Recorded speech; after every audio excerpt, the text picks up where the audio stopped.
Yes, we are all now waiting for the World Trade Organization's decisions on Indonesia's appeal on the WTO ruling against its nickel ore export ban and how it would affect Indonesia's mining industry. It is an honor to have with us today on Economic Outlook, Bapak Fabby Tumiwa, Executive Director of the Institute of Essential Services Reform.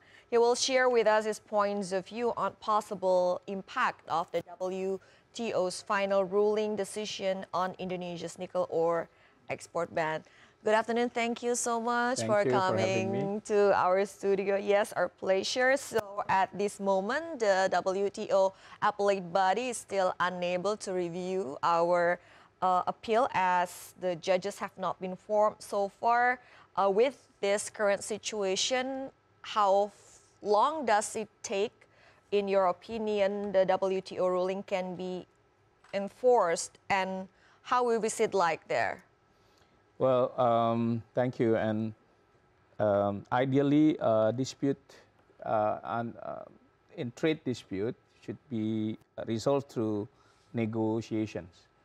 So I think that's the first principle. But under WTO rules, actually members can request the establishment of panel to settle the dispute. That's under the dispute settlement body. So the process that occurred since 2020 until last year, when it's actually the decision of the panels. Right. So once the panel has made decisions, then the disputed party actually can agree or appeal, right? And as Indonesia wants to appeal of this decisions, it has to go to the appellate body. And this appellate body is very, very interesting because it's kind of the Supreme Court. So it's kind of the final. It comprises... There's nothing else we can do once they decide, deliver and then their we have to follow decision. Or not follow, right? But this is kind of the process. And appellate body consists of 7 judges, what we call judge. Yes. And it's usually, normally, half of the judges come from developing countries, right? And we have seen that in the rest, but since 2020, this body, although the body is still there, but the judge not there. So there is no the judge not there. So the appellate body is there because that's under WTO dispute mechanism, but the judge, there is no judge. The last judge, based on the term, if I'm not mistaken, end in 2000. That's because since 2017, U.S. Against or reject to appoint the new judge for this appellate body. So taking into that consideration, in my opinion, we have to wait until this appellate body function to process the Indonesia case. So it might be like status quo for a couple of years, in your opinion? I think so. It could be. We don't really know when this judge will be appointed. Again, I think it's a procedural issue that U.S. still block the effort to nominate any judge. And I think even if they agree, then the process to select the judge, it also will take some time. And there is a kind of the criteria under WTO rules who can be nominated to become the appellate body members. So it's still a long way to go. I think it's still a long way to go, right? So our argument is that this export ban is needed to support processing industries, downstream industries in the country. So do you think that this argument is strong enough to convince the appellate body that will be formed later? How optimistic are you about our argument? Well, based on the role of or task of appellate body, they can modify it or they can reject or the panel decision. So the panel decision has decided that actually Indonesia violated the Article 11 of GATT. So that is the main issue that EU brought, right? So so we will see how this going to be reviewed, because again it really depends on the expertise, the composition of the judge, as well as whether the country like Indonesia can bring new evidence to show about the policy. So it's again the quality of evidence that will be bring to the appellate body. But we know that for Indonesia, there is two reasons why the government banned the ore export, right? First, because we want to develop smelter technology, yes. Right? And I think that's related to the increasing the added value, yes, of the nickel product, right? The second, it's also that the Indonesia nickel export ban aims to develop domestic downstream industry. I think that's not only smelter, but also we would like to build downstream industry, and this is a core economic policy of the current government. Yeah, we want to create some kind of hub. That's right. I mean, there was discussion even, yes, that the Indonesia willing to create kind of the OPEC of nickel, right? Yes. Similar like oil for OPEC, but this is like country that own nickel resources.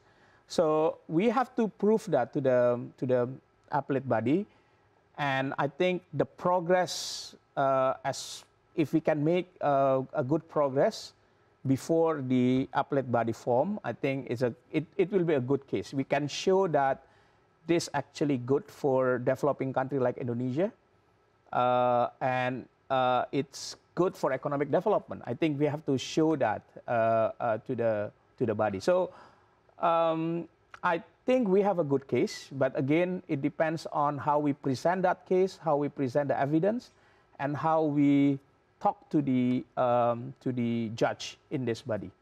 So it depends on the quality of evidence that we can bring to the appellate body, as you mentioned.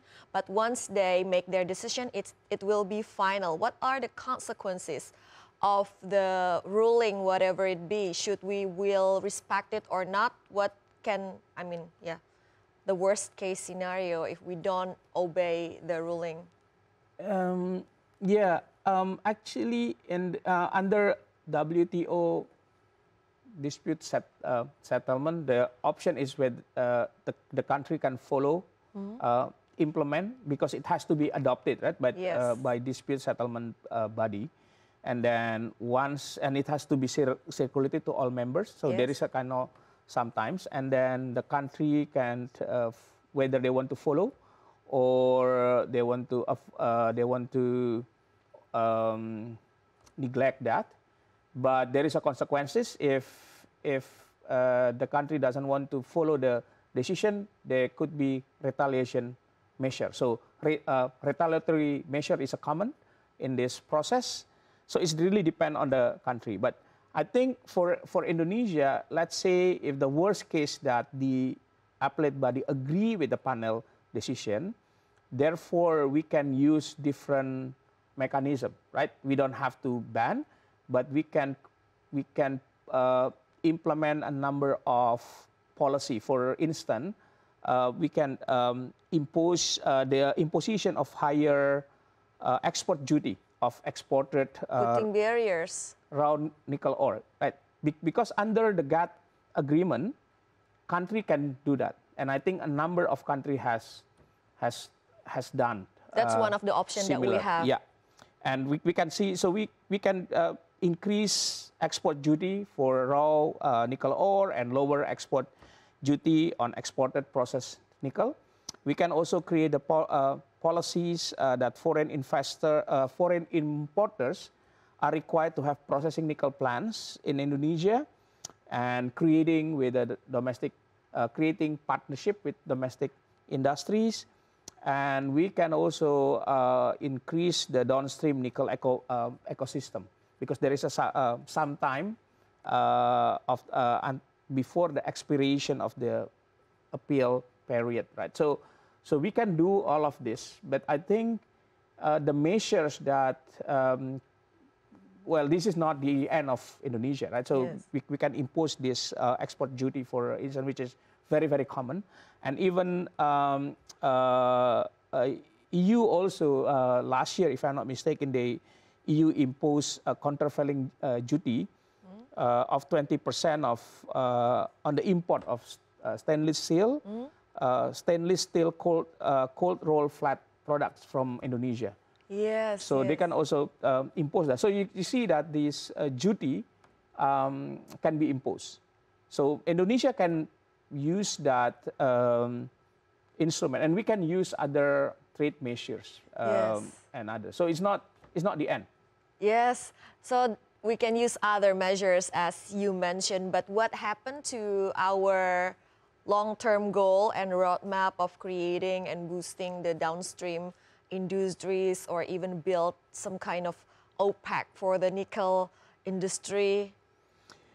Should we are, to follow the ruling of the appellate body later if they still say that we have to lift the export ban?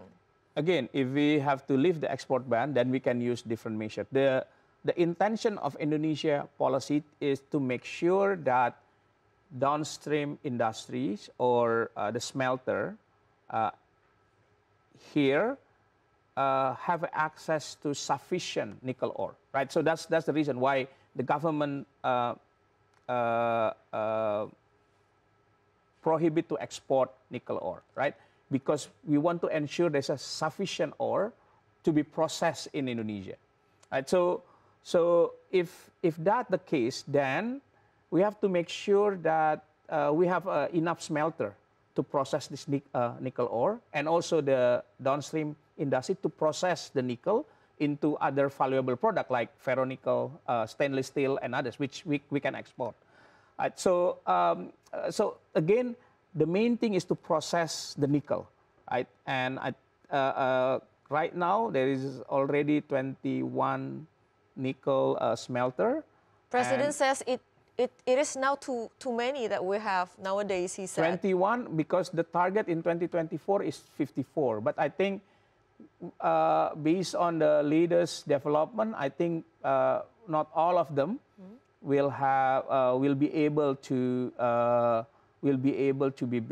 build, because what President specifically wants is actually to create grade 1 nickel. So we have produced grade 2, yeah, but for electric vehicle battery, we need grade 1 nickel. We need that. And it's the only specific technology that can process that into high value, like HPSR, which currently I think around 4 or 5, and 2 is already in operation. I think there is another 2 or 3 that currently under construction. So let's say I think if we focus on that, there is only a handful smelter that really is suitable to produce grade 1 nickel. So we don't really have to think about or worry too much about the sufficient supply of this nickel ore for the smelters. How will it be for the investors? Will this be something that will discourage them from investing in Indonesia EV or nickel ecosystem?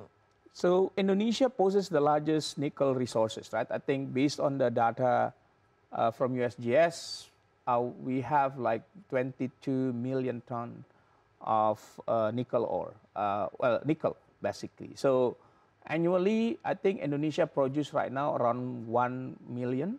So let's see if we exhaust our resources, and that's I think another exploration needs to be done to add this resource, right? Because this is based on the past exploration. So let's say under current with the current rate of production, we can produce around 20 for the next 20 years. So I think that's along with the the length of the operation of smelter, nickel smelter, right? 20 years. But this resource also can be increased in the near future if we increase the exploration.